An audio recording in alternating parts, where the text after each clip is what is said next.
RCM, reportage.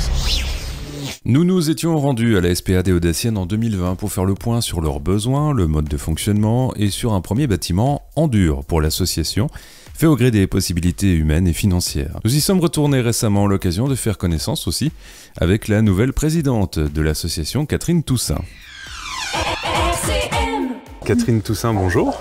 Bonjour Vincent. Présidente de la SPA des Hauts-Daciennes. Alors on a déjà fait une émission ici, il n'y avait que les murs derrière nous, pas les fenêtres, pas le toit. Bon, c'était quand même bientôt 2 ans, mais le chantier avance bien. Voilà, il avance en tout cas. Oui.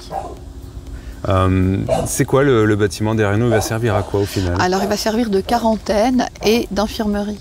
C'est-à-dire quand on a un chien qui arrive ou un chat, on a besoin de faire un premier checking, de voir un peu comment il va. Et on va avoir maintenant aussi, ce qui est beaucoup plus simple, des cages de quarantaine, des box pour pouvoir justement les sécuriser quand ils arrivent et dans des conditions différentes de celles qu'on a actuellement puisqu'on n'a aucun bâtiment en dur. C'est ça, donc aujourd'hui vous faites le checking dans quoi? Dans des chalets en bois? Oui, entre autres. On va chez le vétérinaire, on confie nos chats à des familles d'accueil, nos chiens dans des box et certaines familles d'accueil aussi. C'est encore un petit peu compliqué. Et là, les travaux, bon, l'intérieur c'est plaqué, il y a le courant. Voilà. Vous espérez une ouverture pour quand? Alors, on aimerait bien début 2023. Il nous reste à faire, c'est vrai que le plus gros est fait.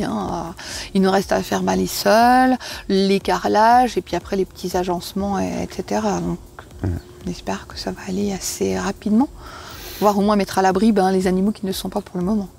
Alors bien sûr, vous êtes une association, vous avez beaucoup de frais vétérinaires notamment, donc ça veut dire que ce bâtiment est fait avec la générosité et du temps donné de bénévoles et de sociétés, d'entreprises. Voilà, tout à fait. On a aussi le lycée Gessler à Honlétape qui nous a bien aidés dans la construction des murs, qui a été très présent, donc c'est vrai qu'on refuse aucune main d'œuvre en fait. C'est ça. Tous les bénévoles sont les bienvenus. Oui, parce que pour eux, du coup, c'est un chantier, ils s'entraînent sur un chantier réel, quoi. Tout à fait, il y a quelque chose qui reste, qui est pérenne et c'était vraiment très sympa. Eux, ça leur a permis de parfaire un peu leur expérience et ça nous a permis d'avancer dans nos travaux. Donc ça, c'est vraiment quelque chose de très important. Et puis, bien sûr, passer l'hiver dans des conditions un peu plus simples. Bon, ce ne sera pas encore pour cet hiver, manifestement. On aimerait bien, mais bon... On reste les pieds sur terre, quoi. On est revenu du pays du bisounours et on espère début 2023. Mais voilà, ce serait génial si on pouvait effectivement mettre nos animaux les plus fragiles au frais, au moins ne serait-ce que quand ils arrivent au frais, non pas au frais, au chaud, dès que possible. Mais après, c'est pas forcément évident.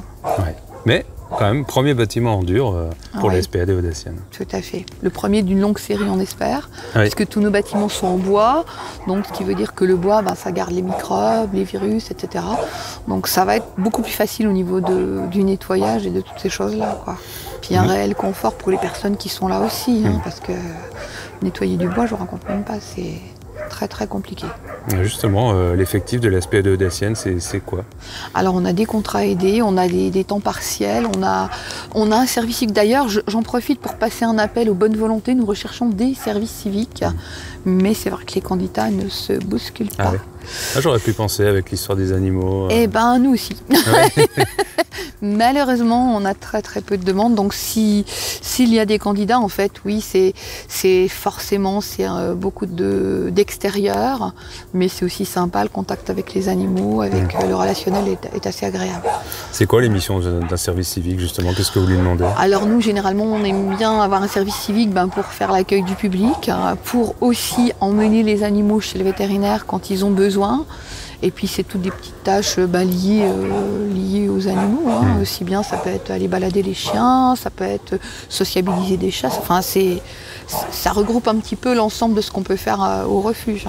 On parle des balades, c'est vrai qu'il faut rappeler que les extérieurs peuvent venir promener bénévolement les animaux. Tout à fait. Alors sur inscription, bien évidemment, parce que c'est vrai qu'on a des chiens qui ne sont pas vraiment sociables, qu'on ne peut pas sortir. On a des chiens catégorisés, il faut la capacité pour pouvoir le sortir, sinon on n'est pas dans les clous.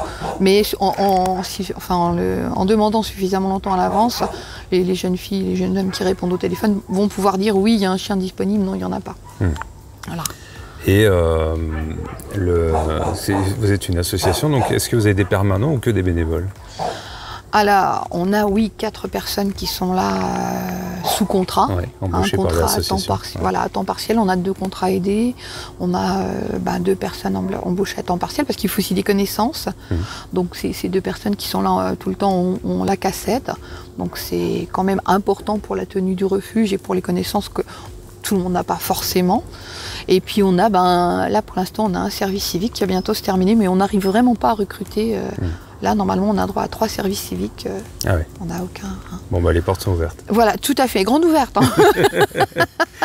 Les portes sont ouvertes. Alors, on est sur une autre plateforme parce qu'il y a déjà le projet d'un 2e bâtiment en dur.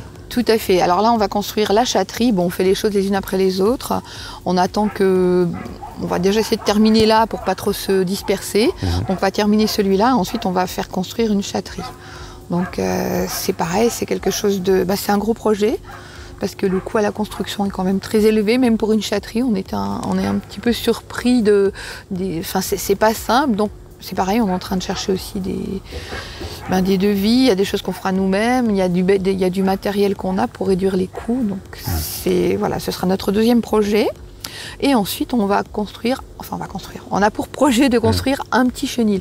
Au départ, il était prévu de faire un grand bâtiment, mais c'est financièrement très compliqué parce qu'il faut avoir vraiment les fonds tous d'un coup, parce qu'on peut pas laisser par exemple une plateforme en attendant d'avoir l'argent suffisant pour continuer, parce que la nature reprend ses droits et ça sert à rien. Alors qu'en faisant de petits îlots, ça va nous permettre d'en faire plus au fur et à mesure et pas d'avoir besoin de... Et pas tout de suite engager des sommes trop importantes. Tout à fait. Et puis en plus, c'est vrai qu'ici, vous dites la nature, mais elle est présente. Ah, mais complètement. Là, vous êtes bien au cœur de la nature, donc elle ne perd pas son temps. Voilà, ça a été fait il n'y a pas longtemps. Donc ça reprend vite. Et l'effectif, je parlais des effectifs de l'association, mais alors vos résidents chiens, chats, animaux, c'est combien aujourd'hui? Alors, pas à l'animal près, mais... Alors, on a au refuge une 40aine de chiens. On en a qu'on a réussi, parce qu'il fait mauvais, à placer dans des familles, parce que l'hiver approche, à placer en famille d'accueil. Quelquefois, les familles, on a quelques familles d'accueil qui, quand elles ont le chien quelques mois, les gardent, les adoptent en fait. Donc on essaie vraiment de trouver tout ce qui est plus confortable pour eux. Après, on a une 60aine de chiens en famille d'accueil. On en a 40 au refuge. Les chats, on en a à peu près 80. C'est quasiment équivalent chien-chat finalement. On a un peu plus de chiens que de chats. Oui. Les chats, on en a ici, mais on ne les voit pas. Ceux qui sont au refuge sont ceux qui sont en cours de sociabilisation, qui ont encore très très peur de l'homme. Donc on ne peut malheureusement pas présenter et pas faire adopter.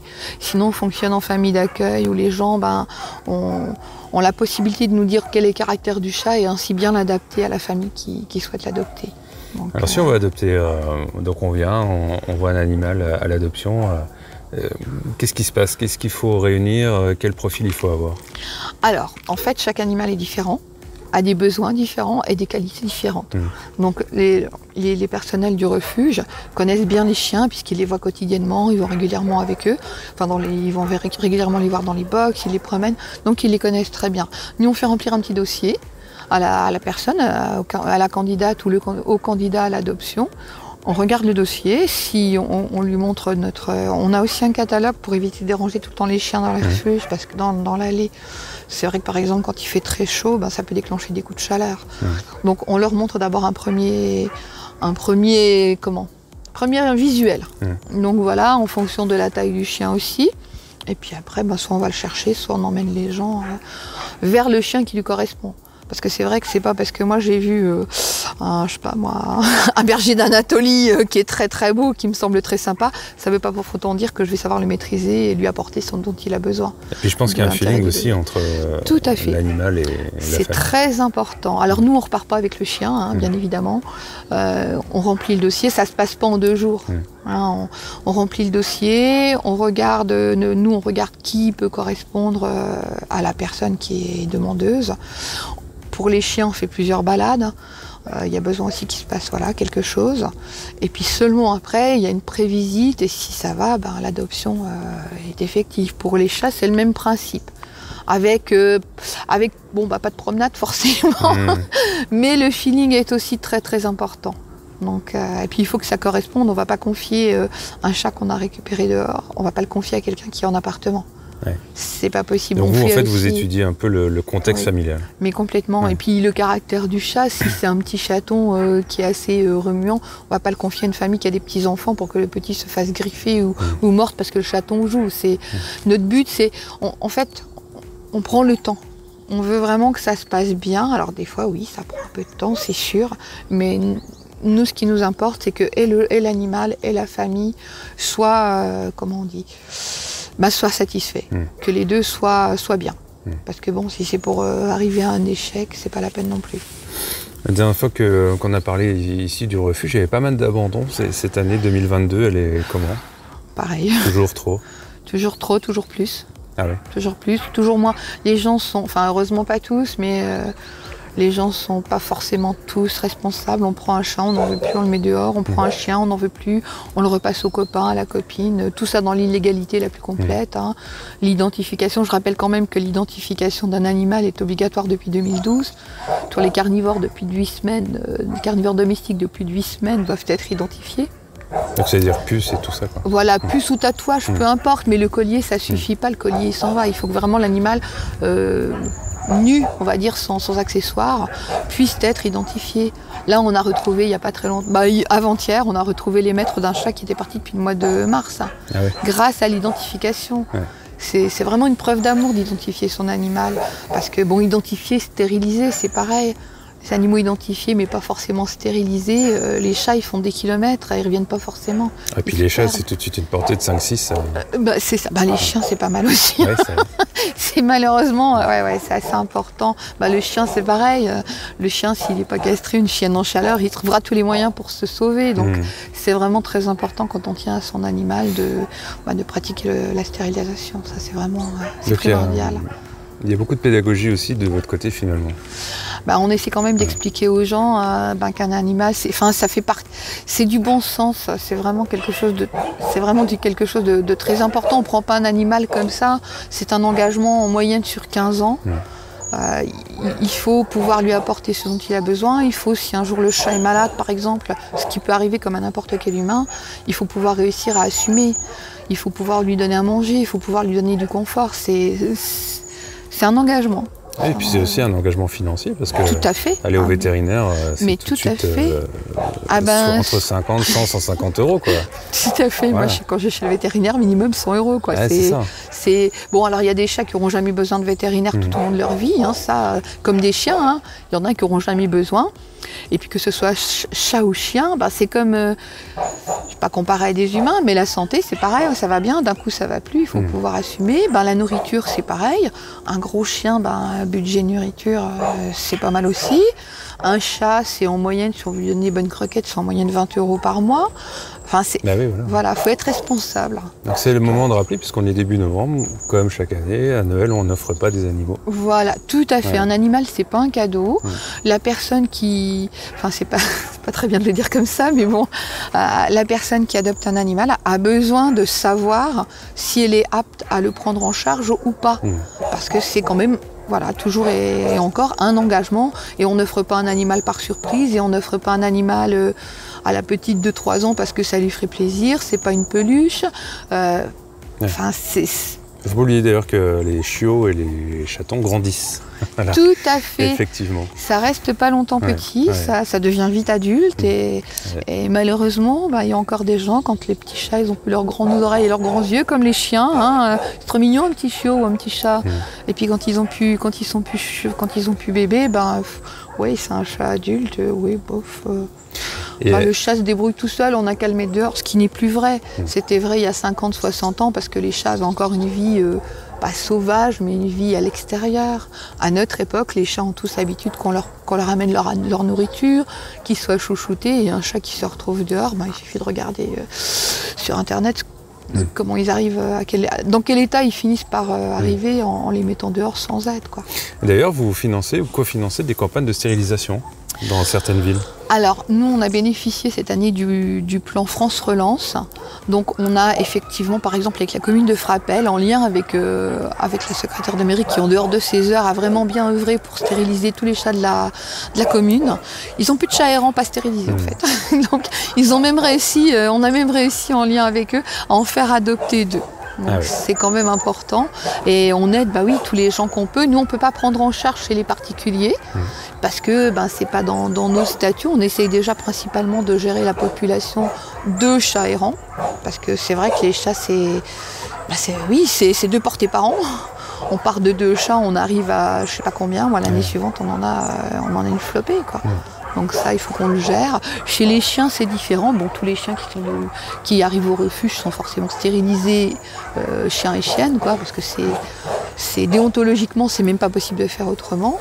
Et voilà, on essaye tous de participer un peu à la stagnation de tous ces abandons, parce que les gens sont... Il y a des gens qui n'ont pas le choix, hein, c'est vrai, c'est très compliqué. On arrive sur le cas des personnes qui partent en EHPAD. Ah bah oui. Ça, c'est vraiment très très dur. Et s'il n'y avait que ces personnes-là, ça serait gérable. Mais oui, souvent le problème de la prolifération, ça vient des particuliers. C'est pas forcément les chats errants qui, malheureusement, dès qu'ils sont dehors, je crois que leur espérance de vie est de 5-6 ans. Donc, c'est pas ces chats-là qui posent problème, c'est les chats qui étaient de chez les particuliers et qui atterrissent dehors, qui sont pas stérilisés. Et puis voilà. Mais... Vos frais vétérinaires, justement, alors pour une année devaient être, je dirais, presque astronomiques, quoi. Ah, mais complètement. En fait, si on n'avait pas les frais vétérinaires, on aurait des beaux bâtiments. Oui. Mais bon, de beaux bâtiments avec des animaux morts, ça ne nous intéresse pas. Sûr. Donc la priorité pour nous, c'est de les soigner, c'est de soigner tous les loulous qu'on récupère. On a à peu près, médicaments et vétérinaires compris, on a dans les 100 000 € à peu près par an. Et par rapport à votre budget, c'est quoi? C'est les 2 tiers Oui, 3 quarts. largement. Ouais, allez, on va dire les 2, entre les 2 tiers. Un bon 2 tiers. Ouais, un bon 2 tiers. Ouais. D'où les animations qu'on fait régulièrement. On essaie, on a besoin, de toute façon. Nous, on ne peut pas se dire qu'on a un animal qu'on ne peut pas soigner. En plus, on ne pratique pas l'euthanasie. On a des animaux qui sont âgés. Et tant qu'ils ne sont pas en souffrance et que le vétérinaire ne nous dit pas, écoutez, il faut arrêter, nous on se remet toujours aux vétérinaires qui savent que, ceux avec qui on travaille, ils savent que tant qu'on peut les soigner, on les soigne, à condition bien évidemment que l'animal ne souffre pas. Donc c'est forcément des frais, on a des animaux qui sont vieux, qu'on essaye de mettre en famille d'accueil pour pouvoir justement qu'ils aient une fin de vie confortable, parce que le refuge pour l'instant, c'est mieux que la rue, hein, on est bien d'accord, mais ça vaut pas un bon canapé devant la cheminée, hein, ça c'est clair. Et puis aussi de présence au quotidien, de soins au quotidien, parce que vous ne pouvez pas faire ce que... On n'a pas le temps de passer autant de temps avec eux qu'on le voudrait et qu'une famille peut passer, quoi. Dans une famille, il y a généralement en moyenne minimum 2 personnes, plus les enfants, le chien, il a toujours quelqu'un qui va le papouiller ou qui va s'occuper de lui, qui va le sortir. Ici, on fait avec les moyens du bord, en fait. 4 personnes pour 40 chiens. Sans compter toutes les interventions, les rendez-vous chez le vétérinaire, les soins, le téléphone, toutes ces choses-là, on peut malheureusement pas être aussi présent qu'on le souhaiterait. Heureusement, on a quand même ouvert aux bénévoles qui soulagent un petit peu qui permettent aux chiens de sortir. Ça, c'est quand même, c'est très important, quoi, parce que le chien, s'il reste en box tout le temps, c'est pas non plus... Oui, parce qu'en plus, il y a toutes les tailles de chiens. Hein. Ah oui, complètement. Donc, surtout des gros chiens, d'ailleurs. Plutôt des gros chiens. Surtout des gros chiens, catégorisés et tout. Mais on a aussi des petits chiens. Heureusement, il y a un bon turnover. Même si on est très exigeant, on fait adopter. Hein. Je veux dire, nous, le but, c'est qu'ils restent le moins longtemps possible ici, tout en ne les bazardant pas, on va dire.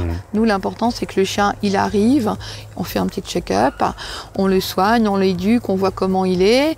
Quand le moment est venu, qu'il y a une famille qui lui correspond, on le présente, on voit comment ça se passe avec la famille. Et si c'est bon, voilà, il part à l'adoption. C'est quoi le temps moyen de présence d'un animal Alors ça, faudrait que je redemande aux filles. En fait, c'est très variable. En mois, en année? Non, en mois plutôt. Plutôt en mois, moins d'1 an. Après, des fois, on a aussi des listes d'attente de personnes qui sont en attente d'un chien. Et si on a le chien qui arrive, ça peut se faire en 15 jours, vous voyez. Le temps, le chien, il vient être baladé, on voit que ça se passe bien, ça peut se faire, 15 jours, 3 semaines. Après, malheureusement, on a des chiens qui sont là depuis des années aussi. Hein. Faut pas se leurrer. Hein. Et du coup, ça, on parlait des animations. Tout l'été, vous avez fait des vides-greniers sur le parking du centre Tout à Leclerc. fait. Là, vous avez fait quelque chose pour Halloween, je crois. Oui, alors on a commencé par la fête de la musique. Ouais.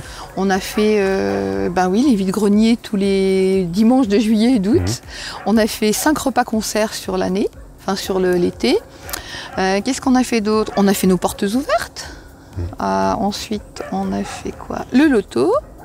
Et on a terminé par Halloween. Enfin, on a terminé par Halloween, sachant qu'on va faire une collecte de nourriture à Leclerc le premier week-end de décembre. Et ça vous permet de rentrer un peu de fraîcheur dans la comptabilité, mais j'imagine que c'est essentiellement des aides d'État ou de département ou Alors, non, au niveau de l'État, bon, on a 30 millions d'amis qui nous aident, qui nous envoient des bons de nourriture et des bons pour le vétérinaire quand même tous les ans. Donc c'est quand même très important. Et la nourriture, c'est de la nourriture qu'on récupère et qui va être donnée à nos animaux qui n'ont pas de soucis de santé, parce qu'on a quand même des animaux âgés qui ont des soucis d'arthrose, etc., qui sont obligés qui sont obligés. On leur achète des croquettes spécialisées pour justement les problèmes qu'ils ont d'arthrose, d'allergie, etc. Heureusement, c'est pas tous, mais il y en a quand même quelques-uns. Donc voilà. Mais c'est vrai que la dernière manifestation, c'était Halloween. Et après, on va essayer de se reposer un petit peu. Parce que c'est vrai qu'on tourne, on est 18 au conseil d'administration. On a les jeunes gens du refuge qui participent aussi. Mais voilà, tout le monde a quasiment une activité. C'est du bénévolat. Donc c'est vrai que c'est un peu compliqué. Il est temps de conclure. Qu'est-ce que vous diriez du coup aux Audaciens, aux auditeurs qui vont regarder cette vidéo? Eh bien écoutez, éventuellement, si vous avez du matériel, si vous êtes une entreprise et que vous avez un peu de temps à nous consacrer pour continuer nos travaux, n'hésitez pas à nous contacter, on sera ravis de vous répondre en fonction de nos besoins. Et si un service civique veut bien venir, il y en a même 3 qui peuvent venir. 3 services civiques. Ils peuvent vraiment nous contacter aussi, il n'y a pas de souci. C'est vrai que la relation avec l'animal est très très importante. Et puis c'est une expérience à faire. Donc voilà. Merci. Merci à vous. RCM 97.6 FM.